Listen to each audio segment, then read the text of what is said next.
Hi guys, welcome back to the channel. It's the Mosin Dude here. Today we're going to be talking about my newest AR build. This is a 13.7 Roscoe barrel. It's pin and welded, so it's 16 inches legal rifle with a Surefire war comp. So let's get into the nitty gritty. We'll do some shooting and you guys can check it out.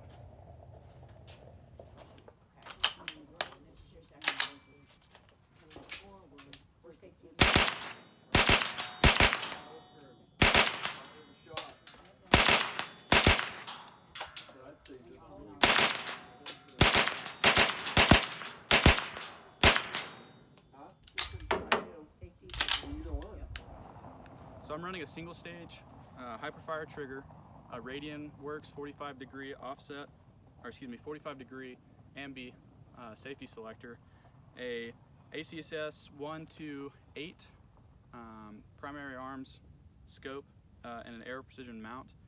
This is B5 Systems stock with a Radian Raptor charging handle, an Olight Odin.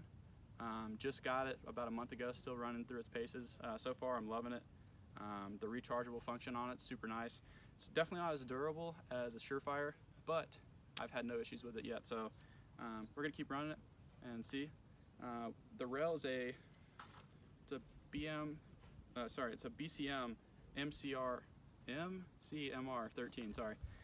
If you're gonna get the Roscoe 13.7 barrel, you're gonna have to make a modification to this rail. It has two little outlets on the side. You just have to chop those off.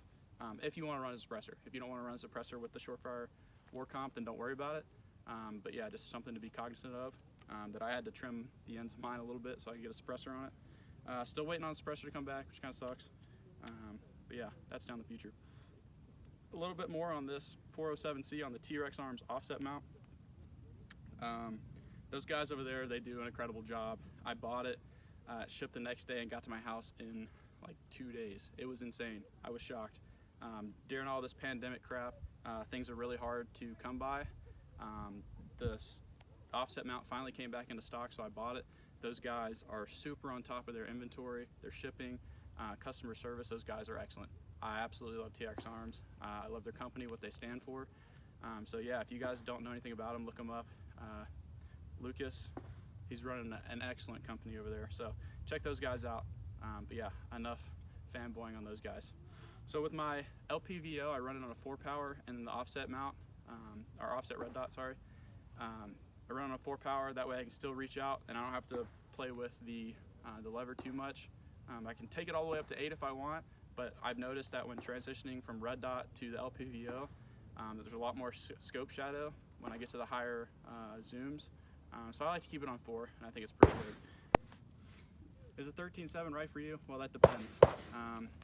Me personally, I wanted something that was maneuverable, but also could still reach out and touch stuff. So this rifle shoots lights out at 200 yards. I'll try to get it to the 300 yard range later, show you guys that as well, but 200 yards lights out. Ring steel all day long. I wanted a rifle that was lightweight, one that I could carry around in the woods if I needed to. And this is still lightweight, you know, is relative compared to my A4 clone that I built with an ACOG, the CAC rail and all that stuff. It's lightweight, trust me. That A4 is hefty. I would hate to have to carry that thing around. But with an LPVO, really not that bad. I've been running this Hollow Sun 407C in the T-Rex Arms offset mount. Absolutely love it. Put about 400, 500 rounds through it today alone. Just working on transitioning and stuff like that, and it's been great.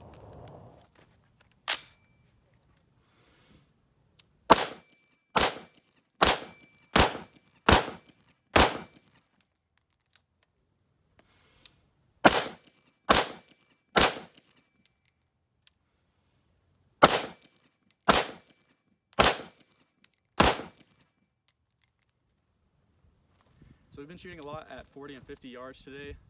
We're going to take it out to 200 yards and show you what this thing can really do. So stay tuned, we're going to check it out. All right, so here we are at the 200 yard range. As you can probably see over my left shoulder here, there's the 200 yard steel target. It's about a 12 by 12 steel target. So hopefully we can get the sound for you guys so you can hear it, but I don't have a doubt this thing's going to hit it every single time. So let's get to it, see what you guys think.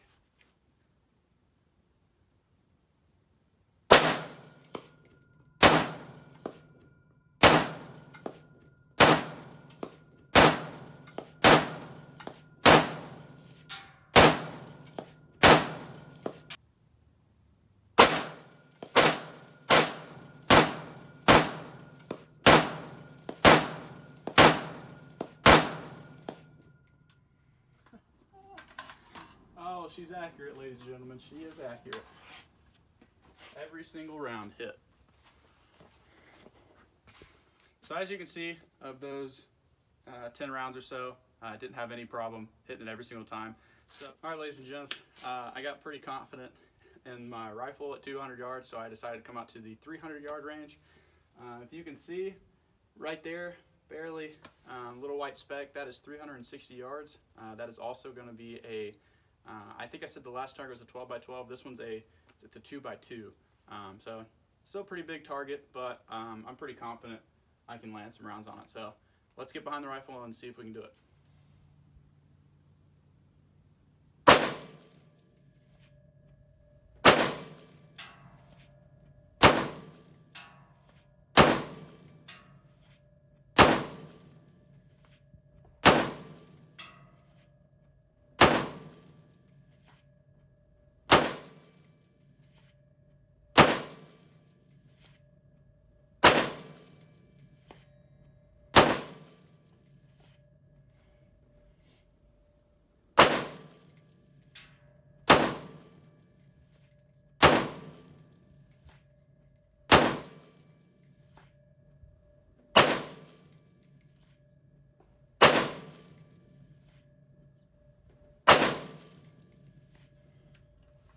So there you have it, guys, the 13.7 build that I recently did using Roscoe's sauce pack, and then built all the other components based off of that.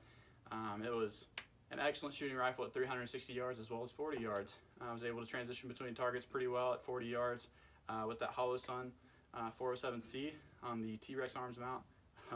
I can't get enough of that company, guys. What they're doing for the firearms community, and just being the company they are in general, with the great customer service, great products. You can't beat those guys. But with that being said, look into Roscoe, their sauce pack. The barrel, excellent barrel.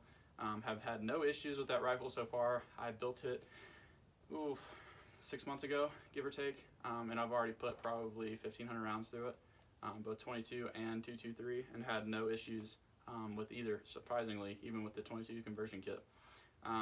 With that being said, we were shooting white box, Winchester white box. They're 55 grain 223 rounds, and they're getting the job done at 360 yards, no problem. Right on the bullet drop compensator, sorry, on the scope, right in line with it. So the ammo, this is cheap bolt pack stuff, and the rifle performs. So with that being said, guys, if you want me to do a detailed video on the build itself and all the components that I use, drop that down in the comment section below. Let me know what you thought of the rifle and the video itself. And always remember where you came from, stay humble, and we'll see you on the next video.